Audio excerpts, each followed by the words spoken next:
Hello, little minions. It's me, Beau. Yes, today we are going to be reading just a very brief sample from Treasure Island Classic Starts. Now, this was the first of the classic starts that I originally started reading to my daughters who are 6 and 8, and it's okay. Maybe the original book isn't the best as is. Now, don't throw too many stones. There are some classics that are meant to be classics, and then there are some classics where you're scratching your head going, that was a really poorly told story. But you know what? You be the judge of this. If you are a fan of the original Treasure Island and you want to pique the curiosity of your kids with kind of a truncated version, then this might be right for you.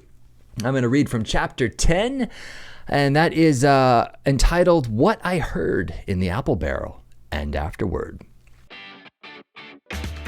We worked well into the night. I was thrilled with the sea talk and quick banter of the men. As we worked, Long John raised up his crutch like a baton and started up his fast-paced sea shanty. 15 men on a dead man's chest, and the whole crew joined in. Yo-ho and a bottle of rum. Even then, in my excitement, it brought me back to our captain at the inn. Before I knew it, we were on our voyage to Treasure Island. The voyage was long, and the Hispaniola soon proved itself to be an able vessel that sped us along on our journey. Not so with Mr. Arrow. He often seemed seasick, and though the doctor tried to look after him, he stumbled about on deck and had to be helped into bed as often as not. One day, he disappeared entirely. Well, said Captain Smollett, that's a relief. Overboard and good riddance. And with this, the captain had to find a new mate. And did so in Israel Hands, the wily old seaman who was a great friend of Long John Silver. Long John himself turned out to be a great seaman in his own way. He was quick and nimble and ever helpful, and the men loved him dearly. I spent much of my time by his side in the galley, helping with the cooking, with Long John and his parrot for my only company.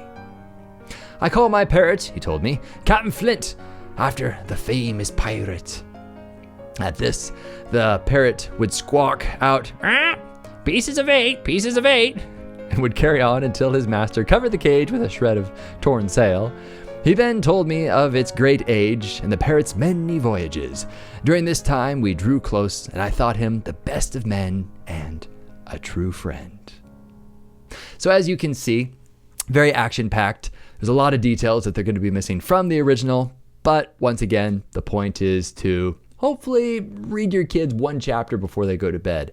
And in so doing, you're slowly exposing them to some classic literature and some classic stories that in the long run will pique their curiosity. And for years on end, they'll be like, hey, I remember when my mom or dad would read us Treasure Island before we went to bed. You know what? I'm going to pick up the original and read that now. So hopefully my quick reading aloud of this abridged version, heavily abridged version from Robert Louis Stevenson's original Treasure Island is right for you.